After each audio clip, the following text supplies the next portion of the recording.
সম্মানিত খামারি বৃন্দকে জানাচ্ছি অনেক শুভেচ্ছা এবং অভিনন্দন। আপনারা আসলে অনেক দূর দূরান্ত থেকে এসেছেন, আমি জানি। অনেক ইউনিয়ন থেকে, যেগুলো আমাদের অনেক দূরে, যেহেতু ভান্ডারবাড়ি অনেক দূরে, গোপালনগর, এইসব ইউনিয়ন থেকে আপনারা এসেছেন। আমি এই জন্য আপনাদের কাছে অত্যন্ত কৃতজ্ঞ। একটি কথা দিয়ে শুরু করি, সেটা হচ্ছে যে আমাদের সকলের তো কিছু মূল্যবান সম্পদ রয়েছে। তো আপনাদের কাছে মূল্যবান সম্পদ হচ্ছে আপনাদের প্রাণী, তাই না?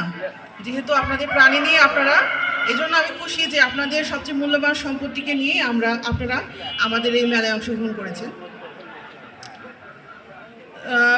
আরেকটি কথা বলি যে আমাদের একজন সাংবাদিক খুব সুন্দর করে বলেছেন যে আমি একদম আমাদের যে বর্তমান প্রেক্ষাপট সেখান থেকে শুরু করছি। আমাদের আসলে যেহেতু সবাই এখানে খামারি বৃন্দ রয়েছে, তো আমাদের ধুনট উপজেলার প্রেক্ষাপটে যেটা আমরা দেখছি যে আপনাদের খামারগুলো বা আপনাদের পশুপালনগুলো যে আমরা দেখছি যেগুলো, সেগুলো হচ্ছে রাস্তার উপরে।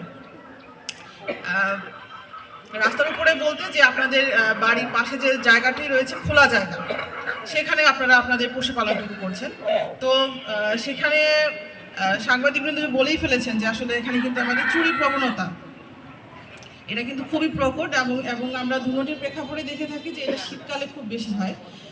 যেহেতু আমি এই জন্যই শুরু করলাম যে আমরা সকলেই জানি যে এই মুহূর্তে আইনশৃঙ্খলা পরিস্থিতি আমরা চেষ্টা করছি উন্নতির জন্য। আর যেহেতু শীতকালে চুরি প্রবণতা বেশি হয়, আমাদের যে ধুনট থানা রয়েছে, গতকালকে আমাদের আসলে আইনশৃঙ্খলা মিটিং ছিল, সেখানে আমরা মিটিংয়ে এই বিষয়টা উপস্থাপন করেছি অনেকেই।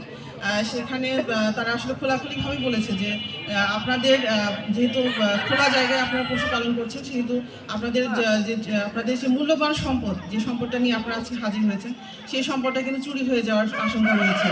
সুতরাং আমি যেহেতু আপনাদের সকলকে একত্রে পেয়েছি, এই জন্যই কথাগুলো বললাম আর কি। আপনাদের মূল্যবান সম্পদটাকে পাহারা দেওয়ার দায়িত্ব কিন্তু প্রথমে আপনাদের। তারপরে কিন্তু আমরা জানি থানায় যেহেতু পুলিশ সংকট রয়েছে, সেহেতু আমরা গতকালকে আমাদের আইনশৃঙ্খলা মিটিংয়ে আমরা তাদেরকে অনুরোধ করেছি যে একটু টহলটা আর একটু জোরদার করার জন্য, আর একটু বাড়ানোর জন্য। কিন্তু টহল বাড়ানো দিয়ে কিন্তু খুব বেশি একটা কাজ করে না, আমরা জানি। সেক্ষেত্রে আপনারা যদি আপনাদের নিজেদের তরফ থেকে একটু টহল বৃদ্ধি বা একটু সিকিউরিটির ব্যবস্থাটা করেন, তাহলে আপনাদের যে মূল্যবান সম্পদ সেটা কিন্তু রক্ষা হবে। আর আমাদের এখানে প্রধান অতিথি হিসেবে আমাদের ট্রেনিং অফিসার রয়েছেন জেলার, উনি তো বিভিন্ন সময় আপনাদের ট্রেনিং দিয়েই থাকেন। এই বিষয়ে আমি কথা বলতে চাই না। উনি এই বিষয়ে মানে খুব ভালোভাবে আপনাদেরকে বলেছেন যে খাদ্যে কোন উপাদানগুলো মিশ্রণ করলে আমাদের যে দেশীয় জাতকে আমরা উন্নতির কথা বলছি, আধুনিক প্রযুক্তির সাথে সংমিশ্রণ ঘটিয়ে সেটি সম্ভব হবে। সুতরাং তার নির্দেশগুলো আপনারা অনুসরণ করবেন, এই অনুরোধটুকু আপনাদের কাছে থাকবে।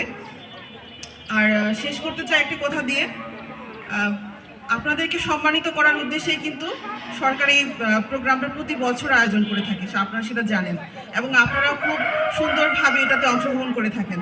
সুতরাং আপনারা যাতে আপনাদের সমৃদ্ধি ঘটে, সেই উদ্দেশ্যেই যেহেতু সরকার এই প্রোগ্রামটা প্রতি বছর করে থাকে, সুতরাং আমি চাইবো আপনারা আরও বেশি করে অংশগ্রহণ করুন, আরও বেশি উদ্যোক্তা তৈরি হোক, আরও বেশি করে এই ধুনটবাসী সমৃদ্ধ হোক।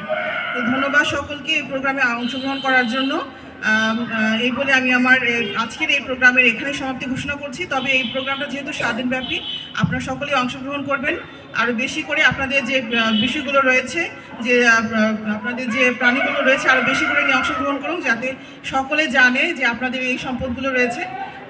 সুতরাং আপনারা এই স্বাধীনব্যাপী অংশগ্রহণ করুন, এবং আমাদের শেষ দিনে কিন্তু পুরস্কার বিতরণী রয়েছে, সেখানেও আপনারা অংশগ্রহণ করবেন বলে আশা করছি। ধন্যবাদ সকলকে। ধন্যবাদ স্যারকে।